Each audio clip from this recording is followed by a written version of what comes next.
2025 is only just getting started, but already there's news in Spain about proposed new measures that the government is planning to take to tackle the country's housing crisis. A new public housing company, strict laws on Airbnbs and holiday rentals, and even a proposed law that would result in a 100% tax on non-resident foreigners looking to buy property in Spain.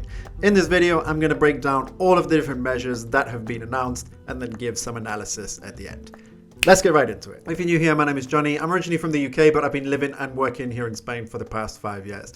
On this channel, I talk a lot about life here, a lot about some of the news that goes on, along with topics like property investing, managing your money overseas, and sharing my travel experiences as well. So let's start with some of the backstory behind these new measures. So as I've talked about in multiple recent videos, the housing situation in Spain is very difficult with very high demand, increasing prices, and the situation as a result becoming more and more difficult for people to both buy properties and find an affordable place to rent. In a recent public address where he shared the 12 different measures that we're going to talk about in the video, Spanish Prime Minister Pedro Sánchez said the following: "The West faces a decisive challenge to not become a society divided into two classes, the rich landlords and the poor tenants. We're facing a serious problem with enormous social and economic implications which require a resolute response from society as a whole, with public institutions at the forefront." It should be noted as well that these measures are not the first time that the central government has announced plans or taken action to try and do something to resolve this housing crisis.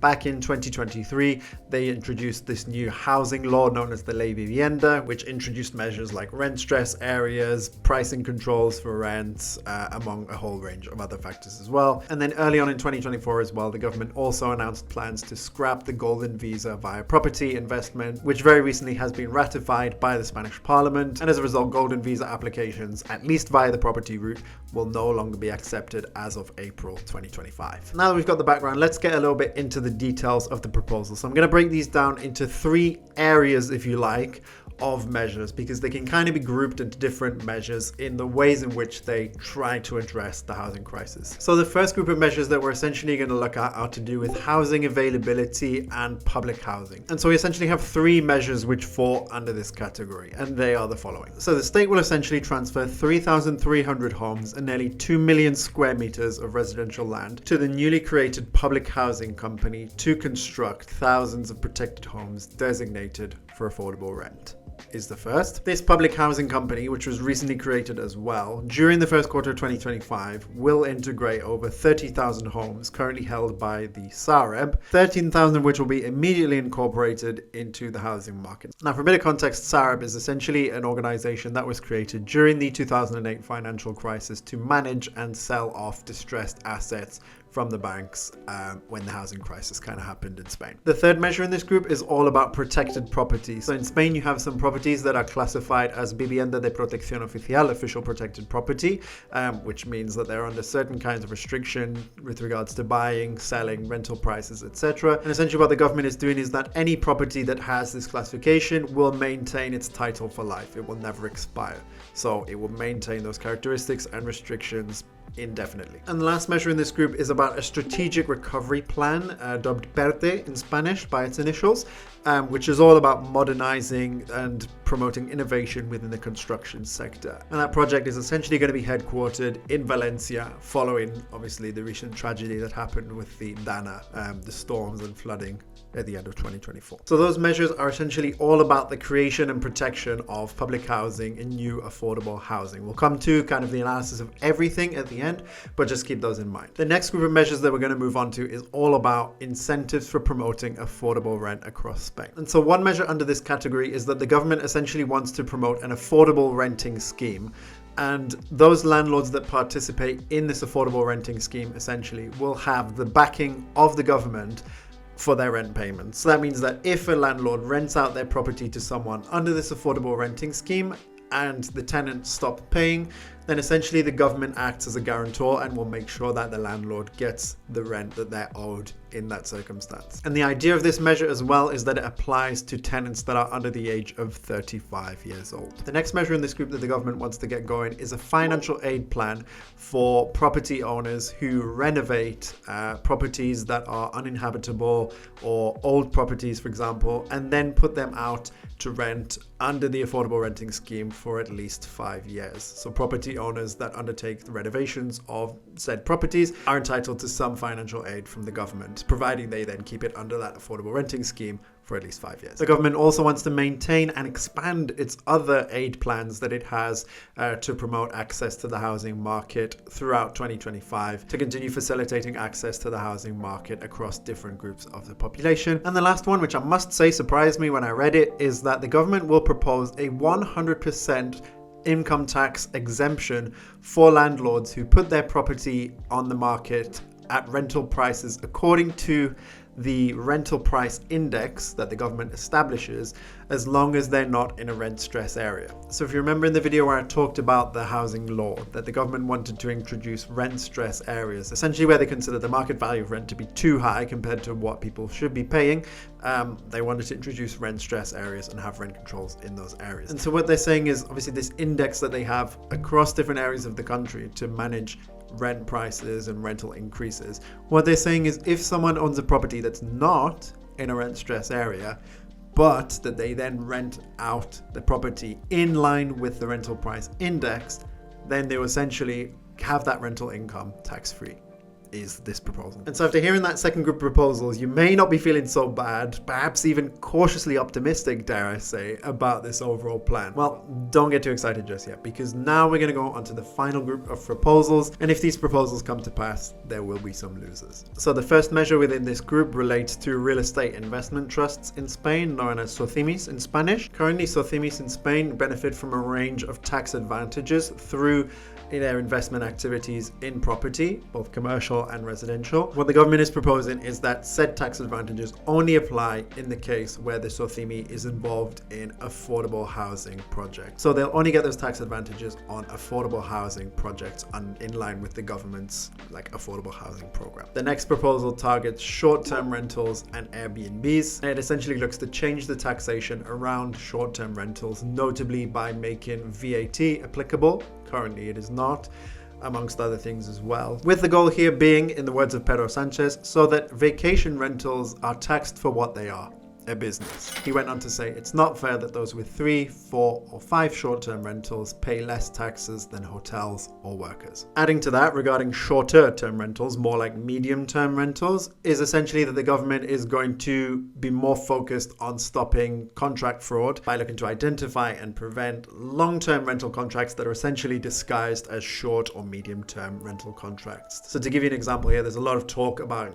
people who will do 11-month rental contracts that will just renew and renew and renew, which is illegal technically, because long-term rental contracts are essentially governed by the housing law with rent controls, rent stress areas, different legislations that's applicable that are not applicable in the case of medium and short-term rentals. And so there are property owners that look to get around the legislation of the new housing law by essentially formulating, recurring short or medium-term rental contracts. And finally, the last proposal, a very big one to the extent that it was picked up by multiple international media outlets, is that the government are proposing a 100% tax. You heard it correct, 100% on purchases of properties in Spain by non-resident, non-EU citizens. That would mean, for example, that if a UK citizen, US citizen, for example, wants to buy a €100,000 property in Spain as a holiday home, and the UK or US national does not live regularly in Spain, they don't have residency, they would be subject to a €100,000 tax on the purchase of that property on top of the purchase price. How the government would introduce this exactly is unknown, whether through a special tax or whether by modifying the existing, probably either VAT or ITP tax, which is stamp duty equivalent essentially when you buy a property. But yeah, a 100% purchase tax is on the table. All right, so let's get into the analysis of this. There's a lot to unpack here, a lot of different measures and a lot of different ways to look at it. So let's get right into it. Before we get into the actual analysis of the measures as well, it's worth keeping in mind that at the time of recording this video, this is currently a proposal. It's a proposed law that the government will have to take and get through Parliament to have it ratified and voted in favor of by a majority of political parties in the Spanish Parliament. And one could argue that it may not get through due to the number of different political parties that would need to be on board and aligned for this to pass with a majority. Now, coming around to the actual measures. Well, let's start by saying that, the housing crisis in Spain has a lot to do with the availability of housing.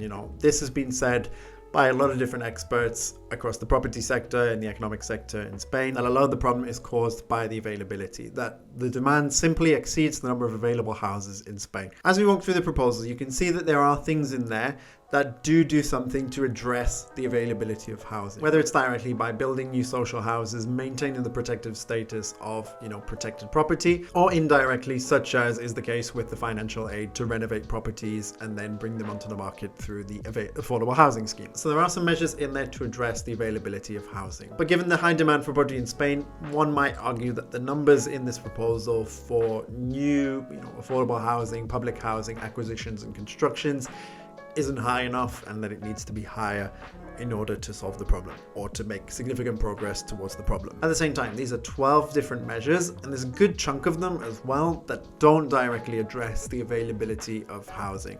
They address other aspects of the housing crisis. That's to say that they look to address other issues. Thinking about the 100% income tax exemption on affordable rents in non-rent stress areas, this could be a really attractive measure to actually get people to put their properties on the market and rent it out under the affordable renting scheme. On one hand, they got the 100% income tax exemption, so they won't pay any tax on their property income, provided they're not in a rent stress area.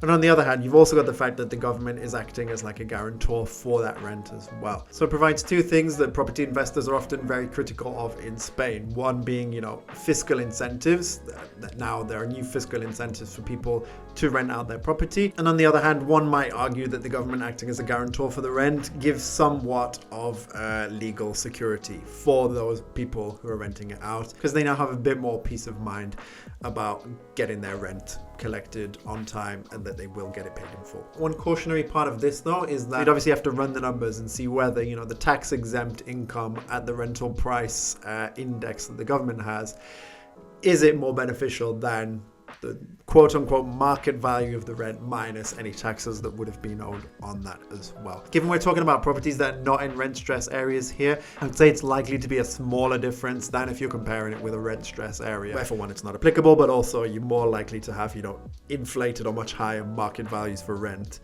than what would be on like the rental price index that the government establishes in those areas. Also, the financial aid to renovate uninhabitable or older houses and then put them on the market for affordable rent, I think is an interesting one as well, because there are a lot of older properties and uninhabitable properties in Spain that are simply just not available because of the state they're in. But, someone who is willing to invest in said property, renovate it, and then put it out there for rent, is creating value. They're putting properties back on the market, making them habitable again, making them attractive, and actually contributing positively in that sense. Many of you that watch the channel may also be familiar with Nicole from Travel to Money. She's bought properties like in Pego, in the Valencian community. And if you look at some of those properties, you can see these are really old properties with a lot of issues. And she's done a fantastic job of renovating them, and she's documented like her renovations of them, and honestly she's done a fantastic job of that as well. These are the kind of properties we're talking about. Like, they exist, they're out there in Spain, but not many people want to touch them. So it's good that there's now maybe a bit more of an incentive, people who are more willing to take on that kind of challenge to renovate a property like that. Obviously it's quite a challenge to undergo some of those things, but the financial aid may be something that can swing someone's mind in a positive direction maybe. And when these properties are back on the market and out there for people to live in, this could be the start of rejuvenating and bringing life back into a lot of neighborhoods where there's not a lot going on. Properties in an abandoned area where there's not much going on. If there are properties that are starting to be renovated and there's multiple people in the same neighborhood doing that, that can transform a neighborhood, potentially bringing back business, bringing people into the neighborhood. So it could drive positive change in that sense. Now, of course, I can't do this analysis without talking about the last few measures that we discussed. So let's start with the tourist rentals. So particularly since the new housing law came in, a lot of investors have changed their investing approach, and many of them have gone into the already popular like tourist vacation rental sector. Cities like Barcelona, like Malaga, for example, in the Valencian community as well. Airbnb, short-term holiday rentals are very popular because of the large numbers of tourist influx. However, a lot of people are concerned about how the tourist rental properties are being ran, whether they're being ran legally, done with the right licenses, whether they're paying tax correctly, for example, whether the properties are adequate, etc. And there are people that argue that, these short-term rentals take away money from hotels, from restaurants. And as such, one might argue that it's diverting money away from the tourist sector into, the pockets of private landlords. I'm not going to get into the whole debate of should tourist rentals be banned, should they not be banned, etc.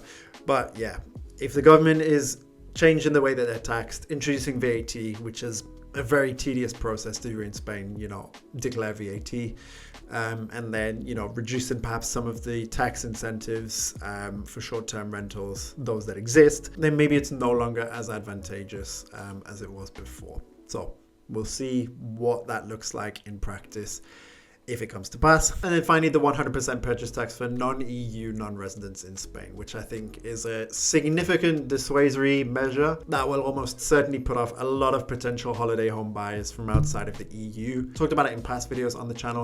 The role of foreign investors in the Spanish property market is very significant, with British property buyers making up a big group of that. Obviously, the UK, no longer a member of the EU.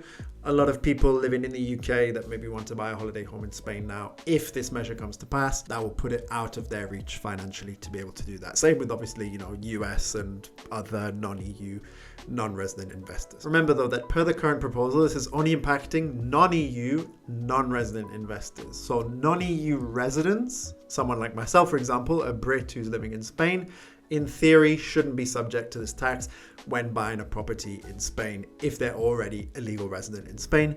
It also doesn't impact, EU residents in Spain or EU non-residents in Spain, who also make up a large number of property investors in Spain. Particularly people from Germany, from Poland, from Italy, from France purchase a lot of properties in Spain. And with the current proposal, these people wouldn't be subject to that 100% tax as well. And actually a politician from Sumar pointed this out, and that from their perspective, they shouldn't discriminate based on residency status or nationality, that all speculative purchases of property should be banned in Spain. That is the view of that political group. Elsewhere, the opposition People's Party, the Partido Popular, as one might expect, is not in agreement with the proposal. They, along with other groups of people, see this interventionist policy, which the PSOE party actually, claimed it as themselves. They see it as something that will aggravate the problem rather than solve it. And they argue that the government is creating less supply for the same and increasing demand. Some of the PP proposals to deal with the housing crisis include a reduction of the ITP, the transfer tax, down from 10% to 4% for young people looking to buy property, along with offering a 100% financial guarantee for buyers under the age of 40. Outside of the politics, Antonio de la Fuente, who is a managing director of a real estate company in Spain, was quoted in the Financial Times saying that he doesn't think the proposal will address the issue, specifically talking about the 100% tax on purchases by non-EU non-residents. He says that it's a drop in the ocean, essentially, that 27,000 homes in Spain were purchased by foreigners in 2024, and out of the 26 million homes in Spain, that it is essentially a drop in the ocean. He went on to add as well that he thinks the noise that this proposal has created, particularly the 100% tax on foreign purchases, will deter private individuals and institutions that would have potentially looked at investing in property in Spain to look elsewhere as a result of that. Overall, I've said this in past videos, guys, the housing crisis in Spain is a very, very complex situation, and there's no real quick fix to it. It's not that easy of a problem to solve. It will be very interesting to see whether this comes to pass. That's the first step, of course. It has to pass through Parliament. We'll see if any modifications go through, how much of it gets through. And as with anything, time will tell, really. Anyways, guys, I hope you found this video interesting and informative, and I hope you found the analysis helpful as well. Leave a comment and let me know as well, what do you think about the new proposals and to what extent it will address the housing crisis in Spain. And if you enjoyed this video and you want to see more about the property market in Spain, then be sure to check out these two videos here. So next time, I'll see you on the next one, and let's get this money.